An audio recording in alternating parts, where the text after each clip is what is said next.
So, John, the way we're going to apply this sealant is we're going to put it on our applicators. You've got the Meguiars applicator, I've got a foam applicator, and we're just going to put it on the entire car, and we're going to let it cure for maybe 4, 5, 6 minutes after we get it over the entire car. Okay. Then we're going to clean it off, and then anywhere where we feel like it needs a little bit more, we can put a second coat on. Okay. You can let this cure up to 24 hours if you want the hardest chemical cure on it, but even just 10 minutes is usually pretty good. Okay, so basically what you're saying, there's no risk in doing the entire car and then letting it sit. Absolutely, but we are going to take the material off after we put it on. But yeah, the longer you let it sit, up to 24 hours, the harder it's going to be. Okay, does that also mean it's going to be harder to remove? It will be a little bit harder to remove, yeah. Okay. So that is the trade-off, a little more elbow grease for a little more protection. But it's not ever going to leave like a wax swirl if you left your wax on too far. No, it's not going to do any kind of damage like that. So all we're going to do is we just put a little bit on the pad. Okay. Just kind of permeate the pad a little bit. And then just in straight lines, see, we're just going to put this right over the entire car. That's simple enough. And just start in the corners and work your way back? Yep, I just I like to do a quarter panel at a time, so took the front quarter here, just going to go through and, you know, just gently. I'm not putting a lot of pressure on. All I want to do is just make sure that the product, that the material just comes out. That thing's that's got a nice smell, or is that your cologne? A little bit of both, you know, a little bit behind the ears. It does wonders. So here, I'll put a little bit on yours, right cool. There. Yep, just a little bit on, and go ahead and hit the door, and I'll keep working on the front. Alrighty. Well, that stuff just glides right on.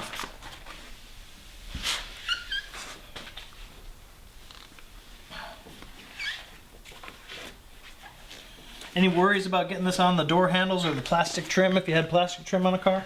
No, it should be fine on all, on everything. Okay.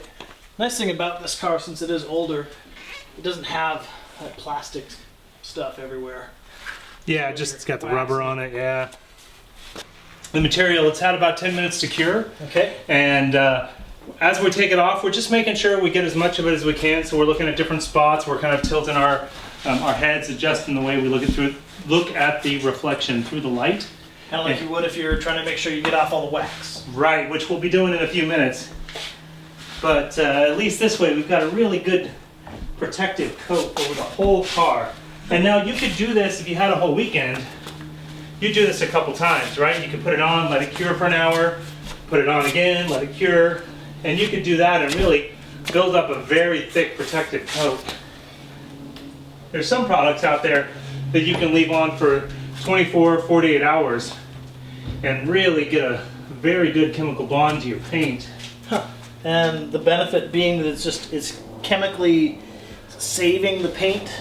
Yeah, it's just protecting the paint. I mean, like from UV rays? Is it like from UV rays it's protecting it from, or the elements in general? Elements in general, yeah. It just helps bead the water off. It helps make it easier for bugs and dirt to just kind of come off, and just makes it a little bit easier to clean. So it is that extra little bit of protection.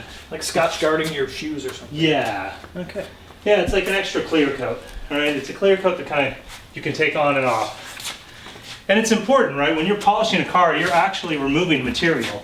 So we took off, you know, a chunk of your clear coat to get it to the level that it's at now. And now we're adding back. Exactly. Now we're adding back. I have to say that not only was this car an awesome candidate for the work that we're doing, because it has been not neglected, but it hasn't seen this kind of treatment and this kind of care, at least since I've owned it. And then it's red. Red's one of the hardest colors to really take care of and bring out, and it has some of the most potential, I think. And of course it is a Porsche. And of course it is my Porsche. So, man, what a great car to be able to do this to. It just feels good. I mean, we're restoring it to a certain degree. So there's a bit of not only pride that I'm going to feel as I drive the car, but I also know that I have been good to her and that I've added life and value by putting some time in with the right products. All right, so we just got done adding our sealant. Our paint is now protected, and we're going to move on to the next step of waxing, which is going to add shine and even more protection to our paint. So Tim, how are we going to do this? So yeah, what we're going to do is we're going to put on some Ultimate Paste Wax. We're going to apply this by hand and then buff it out by hand. We could also use the MT300, but for now I think we've got enough on the car. We're just going to go ahead and do it by hand because we can be a little bit more controlled with it. What's the benefit of why would you use the machine to put on wax versus by hand? Just speed, right? So if you're doing it's faster to apply it's a little faster to apply it. You can move over the car quicker, but because there's two of us, we can do it by hand. We can be a little bit more deliberate. And you also get a chance to really take a look at the car and see if there's any areas we missed. Maybe we want to go back, hit it with a compound if there's something we think we can do a better job of. But in general, they both do the same thing. Okay. So the nice thing about the Meguiars Paste Wax, it's a synthetic, and so it also has a lot of the same properties as the sealant that we put on, but this will wear off a little faster. So it's meant to work with a sealant. It's not a carnauba. Carnauba would be an organic or more natural. More natural, yeah. This is a synthetic wax. It's also hydrophobic, much like the sealant that we put on. So what this is going to do is just give us an extra layer of protection on top of the sealant. Now the sealant is meant to last 6 months, 9 months, 12 months, right? This is really only going to last you maybe 3 to 5 months. And so you want to do this kind of maybe 3 or 4 times a year. But it just gives that deep, crystal clear shine that you're looking for with your car. Cool. And one last thing that I'm noticing here is that when you're using one line of products, like the Meguiars line of products, they're all meant to work together. So everything's been thought through. You're not going to be mixing one thing with another. That's basically just not meant to work together. Everything here, Meguiars has thought through to do the process that we're showing you here today. So it just adds confidence to your process, and it's going to add to what the end result is. Again, we're going to try to stay into straight lines, just in case any contaminants got on the car in between processes. We want to make sure that we're not doing any harm to it. So all we're going to do is put a little bit of the wax on the applicator pad, and we're just going to nice, long, straight lines. I like to do a quarter panel at a time, or one body panel at a time. Just that way I know I get really good coverage. So as I'm going through, I'm really just looking to make sure that I get the material across the entire car, across the entire panel.